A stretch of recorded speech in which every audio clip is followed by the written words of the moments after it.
Everybody, I'm Kevin, And I'm Alyssa. and it's our Dyad Project. So, for our Dyad Project, we're going to talk to you about some of the hostile emotions and also how they play a role within conflict. Big goal in this project, big goal is to give you a clear understanding of how hostile emotions can lead to conflict, how conflict can lead to hostile emotions, just kind of how they go hand in hand together. One can lead to the other, and kind of vice versa. They all play a big role within each other. So I chose to use chapter 8 for this project and focus on hostile emotions. And I know there's 5 hostile emotions, but I kind of chose to stick with 3 of them that I thought I could work with the best, which are anger, contempt, and jealousy.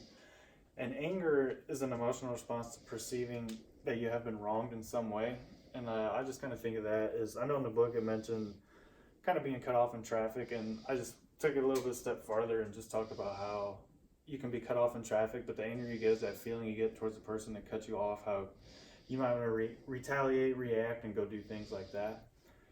Contempt is a feeling of superiority over and disrespect for others. And the one I thought of when it came to that was Regina George from Mean Girls.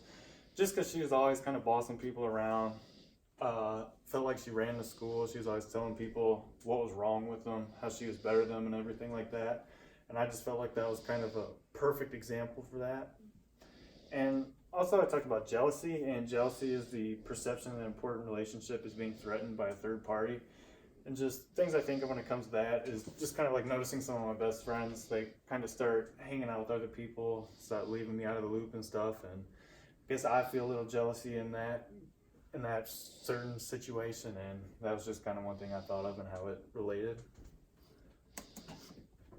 We're also going to talk about conflict today. So conflict, interpersonal conflict, as defined in the book, is an expressed struggle between interdependent parties who perceive incompatible goals, scarce resources, and interference from one another.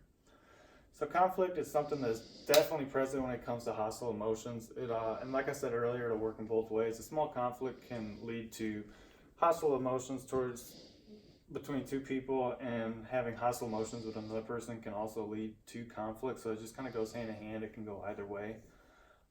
So I kind of have examples of all 3 of the hostile emotions I was working with: anger, contempt, and jealousy.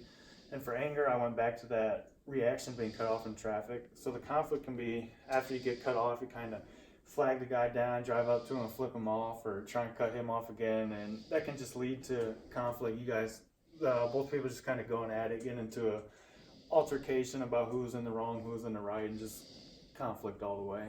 So contempt, my experience is from an old job I had in high school, where it was me and another guy. We kind of both thought we were the boss of our whole little group, and it was just, we were always kind of butting heads on everything because we wanted to be right. We thought we were the better leader. We thought we knew what we were doing better, and it was just always kind of leading to conflict where I was kind of going at it, and we were going at it enough for other people to see that we were kind of butting heads a lot, and it just wasn't good. If we kind of both could have taken a step back, saw it from each other's perspective, we could have cut back on a lot of the conflict that we had.